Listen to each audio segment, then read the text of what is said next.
राजस्थान की 7 विधानसभा सीटों पर होने जा रहे उपचुनाव को लेकर प्रदेश की सियासत में घमासान मचा है। सभी प्रत्याशी पूरी ताकत से मैदान में डटे हैं। इसी बीच देवली उनियारा विधानसभा सीट पर कांग्रेस से बागी हुए नरेश मीणा ने कांग्रेस की परेशानी बढ़ा दी है। इस सीट पर सिर्फ नरेश मीणा नहीं बल्कि हनुमान बेनीवाल और रविंद्र सिंह भाटी भी कूद पड़े हैं। वो नरेश मीणा के समर्थन में कूद पड़े हैं।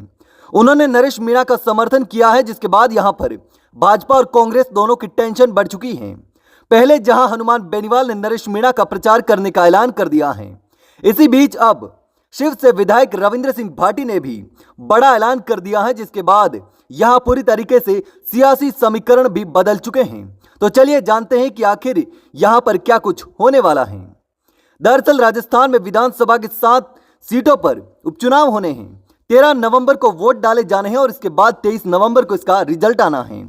लेकिन इससे पहले ही सभी उम्मीदवार जीत जान लगाकर मैदान में डटे हैं। इसी बीच नेताओं के बगावती सुर भी सामने आ रहे हैं।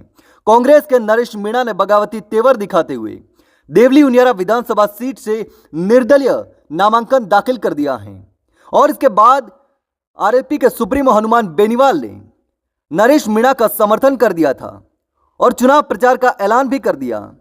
वहीं अब इसी बीच देवली उनियारा विधानसभा सीट के सियासी मैदान में रविंद्र सिंह भाटी भी कूद पड़े हैं। जी हां, अब शिव विधायक रविंद्र सिंह भाटी के एक बयान के बाद देवली उनियारा की सियासत में बवाल मच गया है। रविंद्र सिंह भाटी ने कहा था कि 7 विधानसभा सीटों पर उपचुनाव होने जा रहे हैं। सभी दल अपने अपने प्रयास कर रहे हैं। उन्होंने कहा कि यदि किसी ने उनसे सहयोग मांगा है तो वे भी चुनाव प्रचार करेंगे। 84 और देवली उनियारा विधानसभा सीट पर निर्दलीय के समर्थन में प्रचार को लेकर कहा कि 84 विधानसभा सीट पर आदिवासी पार्टी के समर्थन में यदि जरूरत पड़ी तो उनके समर्थन जरूर करेंगे। वहीं देवली उनियारा को लेकर कहा कि छात्र राजनीति से निकले नरेश मीणा ने नामांकन दाखिल किया है। यदि वे समर्थन मांगेंगे तो जरूर इस पर समर्थन देंगे, क्योंकि छात्र राजनीति से आए युवा विधानसभा में पहुंचेंगे तो राजनीति के साथ साथ प्रदेश के विकास को भी मजबूती मिलेगी। ऐसे में निर्दलियों के लिए चुनाव प्रचार करने के संकेत निर्दलीय विधायक रविंद्र सिंह भाटी दे चुके हैं और रविंद्र सिंह भाटी के ये कहने के बाद अब देवली उनियारा के सियासी समीकरण पूरी तरीके से बदल चुके हैं और भाजपा और कांग्रेस की यहां से नींद उड़ चुकी है। सबसे खास बात तो यह है कि नरेश मीणा का 5 पांडव वाला एक पोस्टर सोशल मीडिया पर जबरदस्त तरीके से वायरल हो रहा है, जिसमें वह राजकुमार रोध, हनुमान बेनीवाल, रविंद्र सिंह भाटी और चंद्रशेखर आजाद के साथ दिख रहे हैं।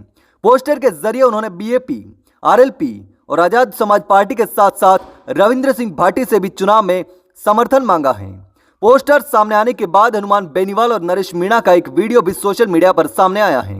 हनुमान बेनीवाल ने नरेश मीणा का समर्थन करते हुए कहा है कि वो वोट की अपील के लिए प्रचार भी करेंगे। लेकिन अब यह देखना दिलचस्प होगा कि देवली उनियारा विधानसभा सीट पर हनुमान बेनीवाल और रविंद्र सिंह भाटी मिलकर नरेश मीणा को जिता सकते हैं या फिर नहीं, या यहां पर भाजपा या कांग्रेस में से कोई कमाल कर पाएगा। बाकी 13 नवंबर को जनता यह फैसला कर देगी और 23 नवंबर को उसका नतीजा भी सामने आ जाएगा। लेकिन दोस्तों, आपको क्या लगता है, क्या देवली उनियारा विधानसभा सीट से नरेश मीणा जीत सकते हैं? क्या रविंद्र सिंह भाटी और हनुमान बेनीवाल के समर्थन के बाद यहां भाजपा और कांग्रेस की परेशानी बढ़ चुकी है?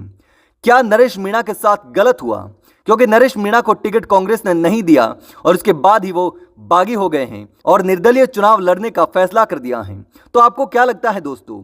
जो भी लगता है मुझे कमेंट करके जरूर बताना।